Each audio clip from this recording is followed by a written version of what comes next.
Ladies and gentlemen, welcome back to the Cricket Corner podcast with me, Vatsal Vora. As for the first time on this platform, we are going to talk about the upcoming Cricket World Cup, the 2023 Cricket World Cup, which is to be played in India. And the reason why we are going to talk about that Cricket World Cup, which is happening in a couple of months' time, is because Australia have become the first nation to reveal their squad for the upcoming tournament, and it is filled with so many surprises and so many snippets and interesting decisions that I couldn't help but create and record this podcast. So yeah, sit back and enjoy as we talk about the Australian squad, the surprises which they have thrown into the mix. And yeah, let's get going. And let's start by naming the Australian squad, because that's where let's start by naming the squad, and we'll go further into and discuss the inclusions and the exclusions as we go along. So the Australian squad for the 2023 World Cup, so they have named a 18-man squad which will be cut down to a 15-man squad. So three players from the current squad will be removed as far as the World Cup is concerned. But prior to playing in the World Cup in India, Australia are going to travel to South Africa for a limited overs tour. I think they're playing three T20s and five one day internationals. So this is the squad for the five one day international which they are going to face, which they are going to play in South Africa. And I think after that tour, maybe they'll remove three players for the World Cup. So here goes the Australian squad. Pat Cummins as the captain, Sean Abbott, Aston Agar, Alex Carey, Nathan Ellis, Cameron Green, Aaron Hardy, Josh Hazelwood, Travis Head, Josh English, Mitchell Marsh, Glenn Maxwell, Tanveer Sangha, Steve Smith, Mitchell Marsh, Mitchell Stark, Marcus Stoinis, David Warner, and Adam Zampa. Quite a strong squad, if you personally ask me. There are so many good one day players, so many good limited overs players in that squad, and it's so good to see the likes of Marcus Stoinis and Glenn Maxwell return to the Australian squad, because they have been playing Test cricket for quite some time now. They played the Border Gavaskar Trophy, then they won the World Test Championship final, then they retained the Ashes against England recently. So we haven't seen the likes of Glenn Maxwell, Marcus Stoinis, Sean Abbott, Adam Zampa, and possibly Nathan English, Nathan Ellis, Josh English, those kind of players for quite some time now, and it's really good to see them back. But if you listen carefully while I was reading the Australian squad, you might have noticed, or you might have felt odd, or you might have felt the fact that I have forgotten to name someone, and that someone is Manas Labuschagne. So let's talk about him, because you are right. Manas Labuschagne was not there in the squad which I just read on this podcast, is because, and that's right. Yeah, Manas Labuschagne has been dropped from the Australian one day setup. So let's start by talking about him, because this is one of the major news as far as the Australian squad is concerned, that they have dropped a relatively well-known and high-profile player for the World Cup. So yeah, let's talk about him, shall we? Before we talk about the exclusion of Manas Labuschagne, let's get one thing straight, and that is the fact that Manas Labuschagne is one of Australia's best batsmen when it comes to Test match setup. Yes, he has had a few hiccups here and there during the 2023 calendar year, but I think the talent and the talent which he possesses, there is no doubt in my mind that he's arguably one of Australia's best Test match player. As I mentioned, he's had a few ups and downs in this year, in the 2023 calendar year. He didn't have the best of the Border Gavaskar series up until the fourth Test match at Old Trafford. He has had a few starts here and there, but he didn't capitalize on those starts, and he was kind of, how shall I put it? He was kind of failing, if that's the right word, to be honest, because he was getting starts. We were not converting those starts into a big score. He kind of did that in the fourth Test match at Old Trafford, where he scored that 111. But outside of that, he didn't have the best time in the Test setup as well. And as far as the one day format is concerned, Labuschagne has been struggling and has not been, getting those big scores, getting those match winning totals like you expect from a middle order batsman. Like you see Virat Kohli come out there at number 3, he gets you so many good runs, match winning innings, something which you expect from a player like Manas Labuschagne. But unfortunately for Australia, that is not the case. I have some stats opened right in front of me of Manas Labuschagne's ODI career since 2022. So year and a half, let's say. He's played 16 innings and he scored just 374 runs at an average of 25. Now that's not good enough if you want to be your country's or your nation's number 3 batsman, your primary number 3, at an average of 25 and a strike rate of 75. That doesn't do you world of good. And in those 16 innings, he's gone past 50 just on 3 occasion and has not scored a ton. So that's really surprising to see that a player like Manas Labuschagne's, or like a player with Manas Labuschagne's caliber, is struggling so hard in the ODI setup. Because let's be honest, he's got all the shots in the book to be successful in the ODI format, in the limited overs format. But unfortunately for Australia, that's not been the case. Like 50, just 350s in 16 innings and an average of 25. Let's say if you had an average of 25 but a strike rate of 120, you could be a really good lower order batsman, someone like Marcus Stoinis, someone like Glenn Maxwell.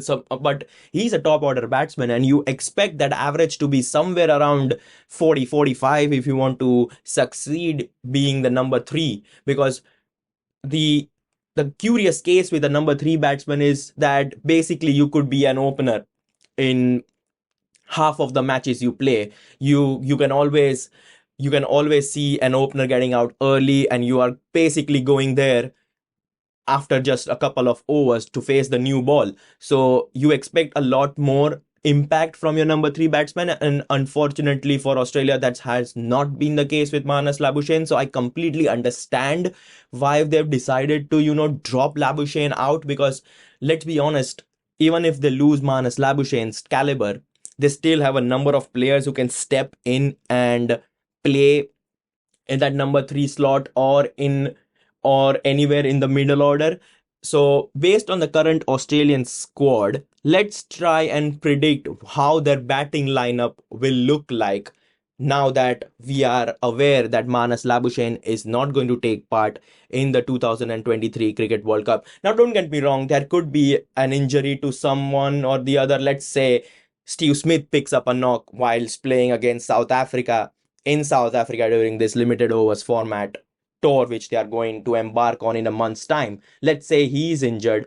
Now, if he's injured, you can expect Manas Labuschagne to be the number 1 player to replace him, just because he is Manas Labuschagne. He has the pedigree, he has the caliber to succeed as far as the ODI format is concerned. So I am not saying that the doors are completely closed for Labuschagne to play at the World Cup, but since he's not been named in the 18-man squad, it's going to be really difficult for him to break into this Australian setup now.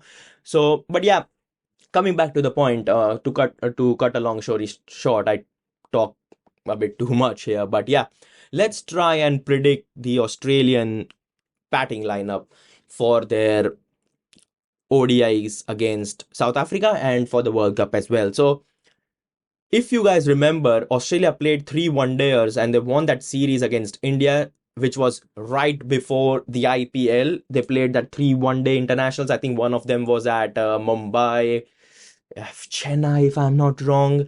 So yeah, in that particular series, Travis Head and Mitchell Marsh opened the innings for Australia, because David Warner had that fracture in his arm or finger or somewhere, which saw him miss out on 2 test matches of the Border Gavaskar Trophy and the subsequent 1-day international series, which followed soon after that. So it was Travis Head and Mitchell Marsh who opened the innings. But now looking at the Australian squad, let's pull it up real quick. Yeah, there it is.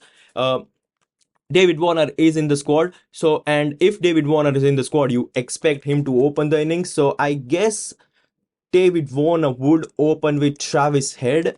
Now, you could make an argument stating that you want Mitchell Marsh to open the innings just because it gives you a left hand right hand combination at the very top. We have seen how good left hand right hand combination work as far as the ODI format is concerned. We have already seen uh, the likes of Rohit Sharma and Shikhar Dhawan do so well for India during the pre-COVID tours and World Cups and ICC tournaments which India played in. So you could make that argument that Warner and Head are not the right opening pair because both of them are left-handed. So you might want to put Mitch Marsh up there somewhere. Don't and let's be honest, Mitch Marsh didn't only play well in that ODI series which was against India a few months back. He's also had a good Ashes series as well. So he's coming into the limited overs and the ODI season in some good form, which you will expect him to carry into the World Cup because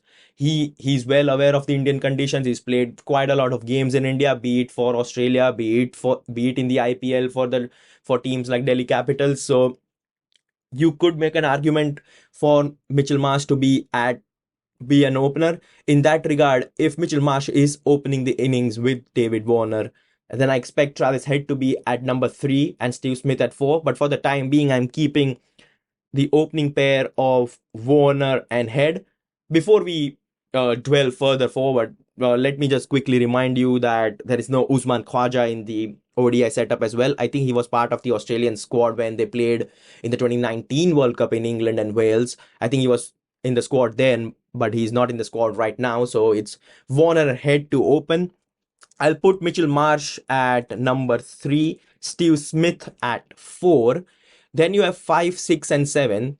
I'm expecting Cameron Green to come in. Then Glenn Maxwell at 6 and Alex Carey at 7. You could probably crop and change for 5, 6, 7 based on the scenario. If let's say the third wicket has fallen relatively later in the innings and you have got just 10 overs, you can probably promote someone like Glenn Maxwell up the order if you want to get some quick fire runs toward the end of the innings.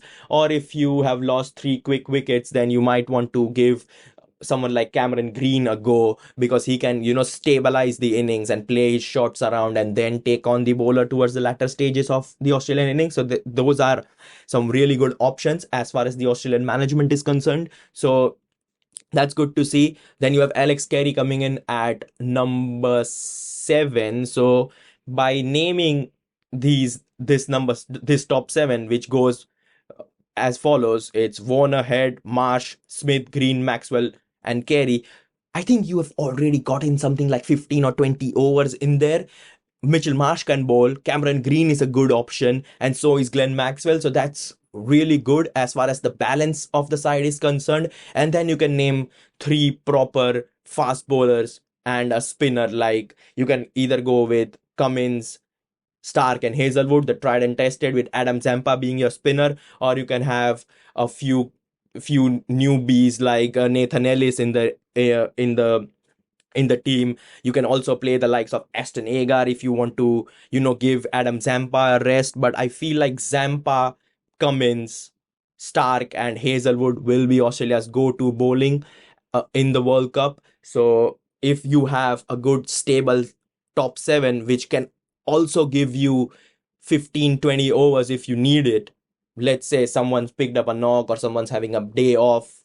You can bank on the likes of Mitch Marsh and Glenn Maxwell to give you some over. So the balance of the Australian side is really, really good. But that leads me to talk about the Australian captain, which is Pat Cummins. Pat Cummins probably had, not to say the best Australian at the Ashes, because that was Mitchell Stark, because he eventually won the player of the series. But Pat Cummins was really, really good, not only with the ball, but he showed his prowess with the bat as well. And it was really, really nice to see Pat Cummins play well on the highest stage. And I could forgive cricket fans for forgetting the fact that Pat Cummins is actually the captain of the limited overs, sorry, the one day international side of things as well, because Australia have not played competitive ODI cricket for a really long time now. And when they played India in that series, in the 3-match series right before the IPL, I think it was Steve Smith who captained Australia on that occasion and not Pat Cummins. So it is it is something which cricket fans can forget, that Pat Cummins is actually the captain of the Australian ODI setup as well. But yeah, he is. But there are a few doubts about his fitness as well. I have an article opened here right in front of me from the ICC website, and it says that Captain Pat Cummins will be racing against the clock to be fit for the opening contest of the World Cup after it was revealed that the fast bowler picked up a fractured wrist during the recent Ashes series against England. Cummins has been advised to let the injured area rest for 6 weeks, and the right armer is hoping to return to playing prior to the commencement of the World Cup. So, a few question marks here and there as far as Pat Cummins' fitness is concerned, but by the look of this article, it feels like he should be back fit as for the World Cup. There's still a couple of months remain, and he has plenty of time not only to be fit for the World Cup, but he can play in those one-day internationals against South Africa as well. Not the whole series, because the injured part is going to take 6 weeks, but he can come up and return towards the latter stages of that South Africa innings and then carry on playing in the World Cup. As far as the Australian World Cup schedule is concerned, they have their opening game on the 8th of October in Chennai against host India. So let's and the time I'm recording this podcast is 7th of August. So exactly 2 months after they've named their squad they're going to play in the World Cup. So I think it gives enough time for Pat Cummins to return from injury. So yeah, that quite good. And as I mentioned, that the strength and depth of this Australian squad is so good. Let's say you are not going to have someone like Pat Cummins in that South African ODI series. You still have Sean Abbott, you still have Nathan Ellis. You can go with an extra spinner if you want. You have picked the likes of Tanveer Sangha. You have Ashton Agar, as I mentioned. You can even have an extra all-rounder in the form of Marcus Stoinis, which will lengthen your batting and will give you good overs here and there as well. So there are so many permutations, combinations possible with the squad which Australia have announced. So it's really good to see, and it feels like a really strong squad from the outside. Let's briefly talk about the two new inclusions in the Australian squad as well, and those being Aaron Hardy and Tanveer Sangha. Aaron Hardy, another one of those Western Australian all-rounders. He's 24 years old. He's played for the Perth Scorchers in the BBL, has represented Australia at the under-19s level as well. And he's had a decent first-class career, don't get me wrong. A highest score of 174. He has 1,322 runs from 26 matches as well at an average of 42, which is quite good.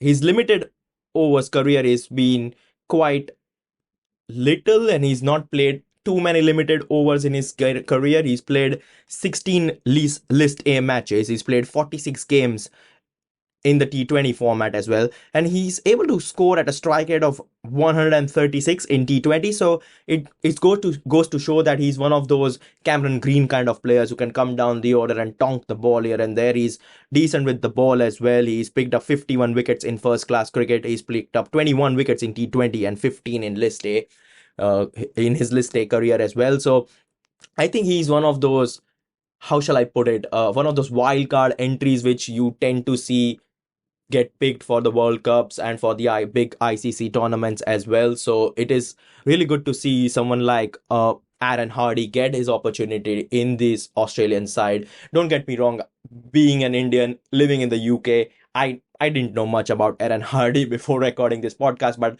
stating his statistics from the ESPN Cricinfo website, I feel like he's a decent player, and I think he's done really well to warrant a place in this Australian side, because in his recent first class game for Australia A, he did score 115 against New Zealand A, which was back in April, so a few months back, don't get me wrong, but I think he's done well. I think he warrants his place based on the statistics and the promise which is shown. And moving to Tanveer Sangha as well, another one of these young Australians coming through, leg break, right arm leg break. So there is the reason why he is being picked into the provisional squad, the 18-man squad, is because being a spinner always gives you an upper hand when the big ICC tournaments are happening in the Indian subcontinent. That is the reason why one can expect someone like Tanveer Sangha to be picked. He's picked up 37 wickets in T20 cricket. He bowls at an economy of 7.46, which is quite good as far as T20 cricket is concerned. His economy in List A, where he's played just 5 games, though, it's 5.12. So yeah, good economy rate, and I feel like could be a wild card. But unfortunately for Tanvi Sangha, I feel like Australia have a good array of spin bowlers in their squad. They have the likes of Glenn Maxwell, who can bowl part time. You have frontline spinners in the form of Ashton Agar and Adam Zampa. Do you need another spinner altogether? They say when you play limited overs format, be it T20 or ODIs, you need at least 3 spinners when you're playing in the Indian subcontinent. But I feel like Australia do tick those boxes. They have Zampa, they have Ashton Agar, and then they have Glenn Maxwell. Now, you could make an argument stating that only one of Zampa or Agar would play. And if you pick Maxwell, then you just have 2 spinners. But I think that's the way Australia roll, to be honest. They would rather have Stark, Cummins, and Hazelwood rather than get an additional spinner. Although talking about it, additional spinner does make sense. You could either play Stark and Cummins or Hazelwood or Cummins, because Cummins is the captain, so he's going to play. And then you can play Agar and Zampa, because you already have a quick in Cameron Green. You are going to play Mitch Marsh up the order as well. So you have got part-time quicks as well. So there is an argument which can be made in favor of Ashton Agar and Zampa both playing together. But yeah, Tanveer Sangha, another good youngster coming through. He's played for the Sydney Thunder. He's been part of the Birmingham Phoenix squad as well in the 100. And how has he done recently? Let's have a look. Picked up 4 for 56 back in June whilst playing for the Australia A side against Sri Lanka A, so that's in his favor. But yeah, Hardy and Sangha are some players which will be kept an eye on heading into the World Cup. But it is really good to see youngsters getting a go, even though they might not be picked heading into the 15-man World Cup squad. So yeah, that was a quick reaction of Australia's World Cup squad. Well, not only the World Cup squad, but also the squad for the upcoming one-day series against South Africa. But primarily, this was the provisional squad for the World Cup as far as the Australian side is concerned. Well, and to be honest, that was not the only squad which Australia named today. They also named the T20I squad for the 3-match series against South Africa, and it goes as follows if you're interested.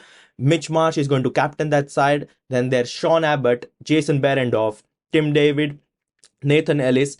Aaron Hardy finds a place in this squad as well. Travis Head, Josh English as their only wicketkeeper.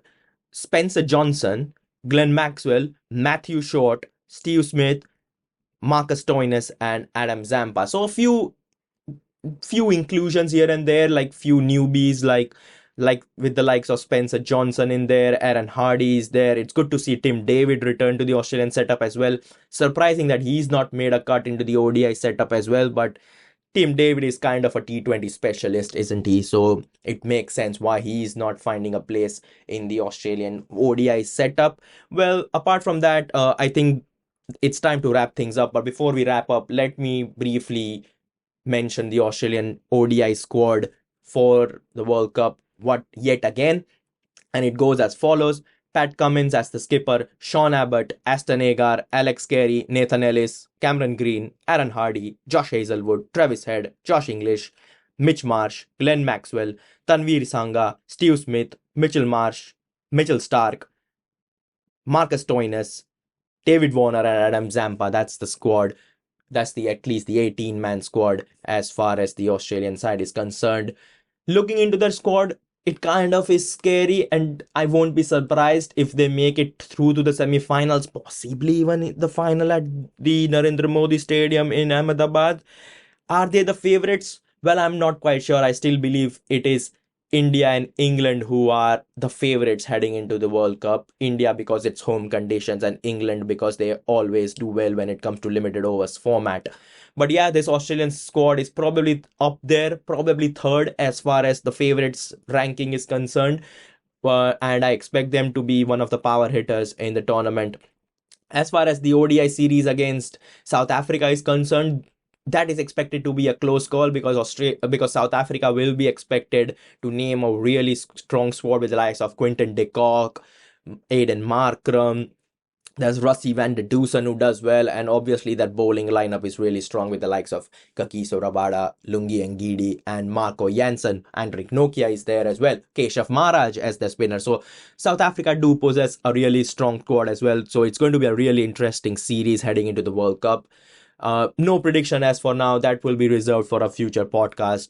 But yeah, if you enjoyed this short podcast on discussing and reacting to the Australian provisional squad for the World Cup, then make sure you are liking, sharing, and subscribing on YouTube. If you are listening this on Spotify or Apple Podcast, then make sure you are giving me those wonderful 5-star ratings. However, for the time being, this is me, Vatsal Vora, signing off. Ciao for now.